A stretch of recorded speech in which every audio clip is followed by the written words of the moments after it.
अस्सलाम वालेकुम। आप देख रहे हैं coding with Ali. Last lecture में हमने फॉर ईच और फॉर इन लूप को देखा था और डिस्कस किया था कि लूप किस तरह हमारी हेल्प करते हैं सेट ऑफ इंस्ट्रक्शंस को, एक से ज़्यादा सेट ऑफ इंस्ट्रक्शंस को रन करने में। तो आज का टॉपिक हमारा है फंक्शन का, कि फंक्शन किस तरह काम करते हैं डार्ट में। ये मैंने जितना भी कोड लिखा हुआ है इसे मैं आर्जी तौर पर रिमूव कर देता हूँ। अगर आपने हमारा लास्ट लेक्चर नहीं देखा तो लिंक डिस्क्रिप्शन में गिवन होगा, आप देख सकते हैं और अपने कंसेप्ट को क्लियर कर सकते हैं। आज का जो टॉपिक है वो है फंक्शन। फंक्शन का सेकंड नाम मेथड्स भी होता है। फंक्शन दो टाइप्स के होते हैं, एक होता है बिल्ट इन फंक्शन और दूसरा होता है कस्टम फंक्शन।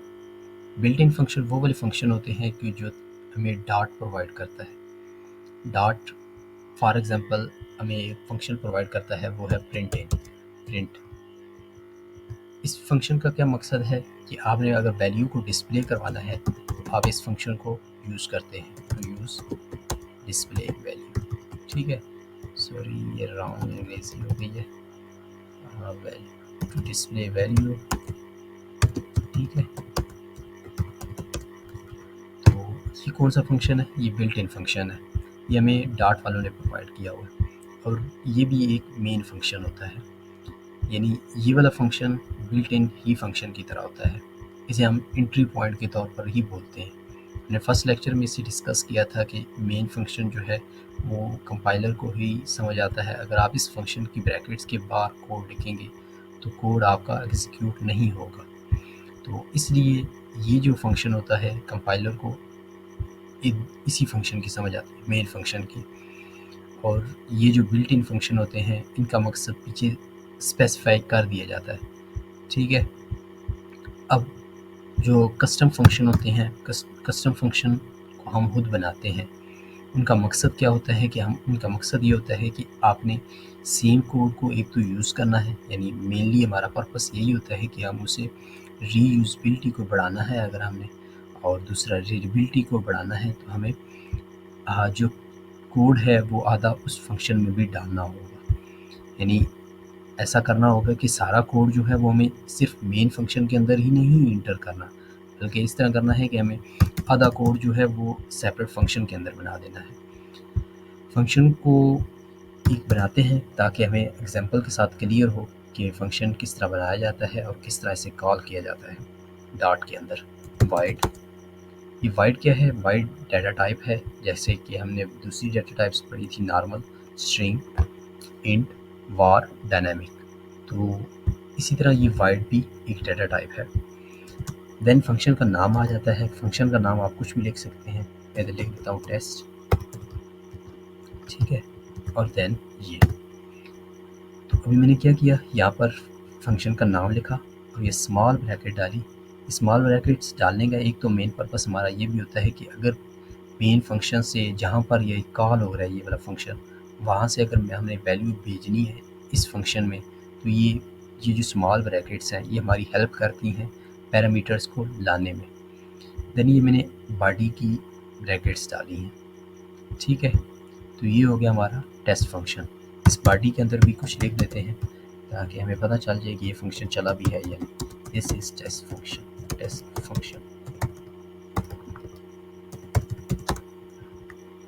ठीक है, तो अभी मैं अगर कोड रन करूँगा तो सिंपली ये वाला लिखा हुआ आएगा। उसकी रीज़न क्या है? उसकी रीज़न ये है कि मैंने इस फंक्शन को कहीं पर भी कॉल नहीं करवाया। हमने पहले भी बताया कि कंपाइलर को सिंपली यहाँ तक समझ आता है, यानी इस ब्रैकेट के अंदर जो भी लिखा हुआ है उसे वही कुछ समझ आता है। तो फिर मैं इस तरह करता हूँ कि इस फंक्शन को इधर ऊपर कॉल भी करवा लेता हूँ, कॉपी कर लेते हैं और इधर 6 लाइन में कॉल भी करवा लेते हैं। एक और चीज़ कि डार्ट में ये जो स्पेसिंग नज़र आ रही है आपको, ये कंपाइलर पीछे से इसको स्पेसिंग को ऑटोमेटिकली खुद से रिमूव कर देता है, यानी ये स्पेसिंग जो है ये इशू नहीं बनाती है हमारे लिए। ठीक है, तो ये टेस्ट फंक्शन कॉल हो जाएगा, नीचे जाकर ये नीचे कॉल हो गया। नहीं, अब ये होगा क्या, सबसे पहले ये लाइन चलेगी, देन ये हमारा फंक्शन चलेगा। फंक्शन में क्या लिखा हुआ है? फंक्शन इस इधर आएगा 12 लाइन में और देखेगा कि इस फंक्शन की बॉडी के अंदर क्या क्या लिखा हुआ है। फंक्शन की बॉडी के अंदर सिंपली एक लाइन लिखी हुई है, दिस इज टेस्ट फंक्शन, तो इस फंक्शन को वो कॉल कर देगा। तो ये इसने इस फंक्शन को कॉल कर दिया, तो ये हमारा हो गया टेस्ट फंक्शन को कॉल करना। यानी यहाँ पर हमने बॉडी को फंक्शन को बनाया था और यहाँ पर हमने फंक्शन को कॉल किया था। मैं इस तरह करता हूँ, कमेंट भी डाल देता हूँ ताकि आपको और क्लियर हो जाए। Call to test function function, ठीक है। और यहाँ पर हमने क्या किया था, क्रिएट फंक्शन, ठीक है, या मेथड्स। ये फंक्शन के 2-3 नाम्स और भी होते हैं, इसे प्रोसीजर्स भी बोला जाता है, एक दो और नाम भी होते हैं, प्रोसीजर, प्रोसीजर भी बोला जाता है। अगर आपको कोई बोले कि मेथड्स बनाएं तो उसका मतलब भी यही है, ठीक है। तो ये हमारा हो गया।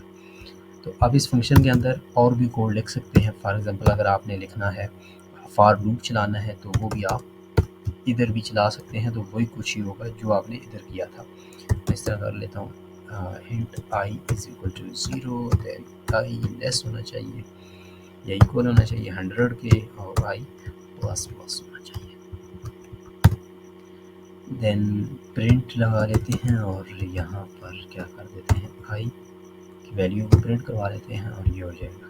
तो ये अभी क्या करेगा, ये सबसे पहले ये चलाएगा, ये चलाएगा, देन ये चलाएगा, देन यहाँ पर ये लूप जो है ये चलाएगा, और ये स्टार्टिंग वैल्यू कौन सी होगी, 0 होगी, और एंड वैल्यू कौन सी होगी, 100 होगी।